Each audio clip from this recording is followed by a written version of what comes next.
एक important law समझते हैं, उस लॉ का नाम है De Morgan's law. If A and B are any two sets, यदि ए और बी दो कोई सेट्स हैं, तब A union B dash equal to A dash intersection B dash. अब इसका प्रूफ देखते हैं। लॉ इतना ही सा है, इतना ही है, A union B dash equal to A dash intersection B dash. Let x be an arbitrary element of A union B dash. हमने मान लिया एक्स कोई आर्बिट्ररी एलिमेंट है, अपनी इच्छा अनुसार हमने माना है, अच्छे एलिमेंट है, अवयव है ए यूनियन बी डैश का, अपनी इच्छा से मान लिया हमने x.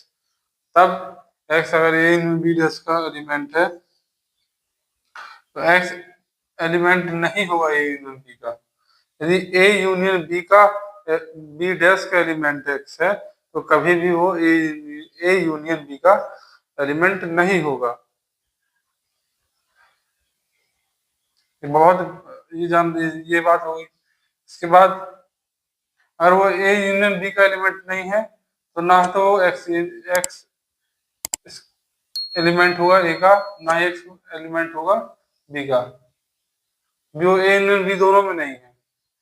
A union x element नहीं चूंकि ए यूनियन बी का, तो ये रिप्रेजेंट करता है कि वो एक्स जो है ना तो ए में होगा ना तो बी में होगा, दोनों सेट्स में नहीं होगा। तो किस में होगा? तो एक्स एलिमेंट होगा ए डैश में और एक्स एलिमेंट होगा बी डैश में।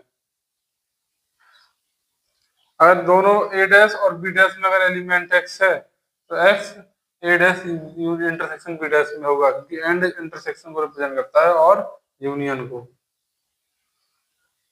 अगर दोनों में है अगर एक्स तो उनके इंटरसेक्शन में भी होगा। तो हम कह सकते हैं ए यूनियन बी डैश जब subset of A dash intersection B dash.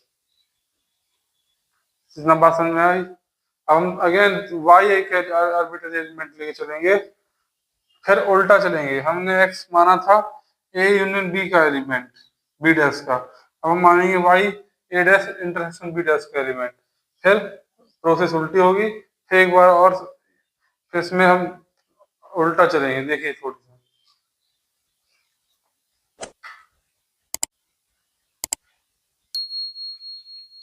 देखिए, उसका फर्स्ट पार्ट हमने देख लिया था इस प्रकार से सॉल्व एक्स, जब हमने एक्स एलिमेंट लिया था।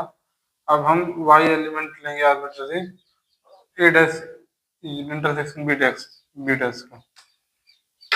हमने ले लिया वाई का element intersection A dash intersection B dash का। अब आप ध्यान से देखिए, अगर y element A dash intersection B dash होगा तो वाई एलिमेंट ए डैश का भी होगा और बी डैश का भी होगा, क्योंकि इंटरसेक्शन का मतलब ही होता है, इंटरसेक्शन का मतलब होता है कि वो एलिमेंट दोनों में प्रेजेंट है।